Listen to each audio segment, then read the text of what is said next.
Determining which credit cards are best is actually a function of determining what you want from credit cards. In other words, the best card for me may not be, even with all the same variables, the same card for you. I know, in general, lower interest rates make for better cards, so let's start with that.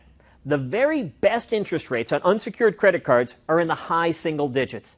These would typically only be available to excellent credit risks with substantial liquid assets or income, and will only be available at this low level until the prime rate starts to get back towards 5%.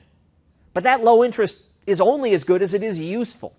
When I'm separating the good, the bad, and the awful credit cards, the biggest issues are actually the level of available credit and the ability to make balance transfers. A good low rate is great, but if you're trying to lower your overall debt profile, it's more important to be able to move money from worse cards to better cards. Balance transfers should have two features. One, a low introductory rate for the transferred balance. Cards still give 6 to 12 months interest-free on some balance transfers. And two, the ability to do the transfers without getting approval from a credit department.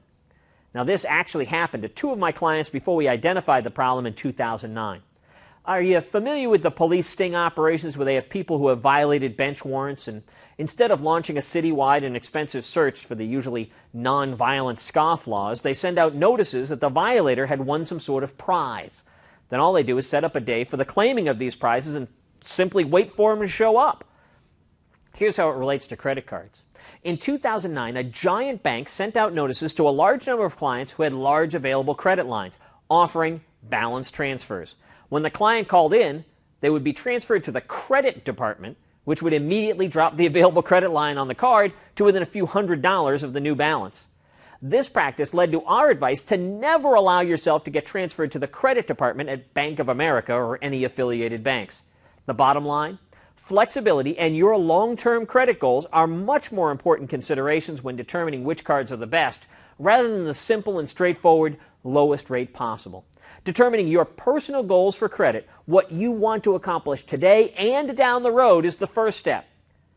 And then there's a lot to learn, but you can do it when it comes to negotiating the best rates for your credit card.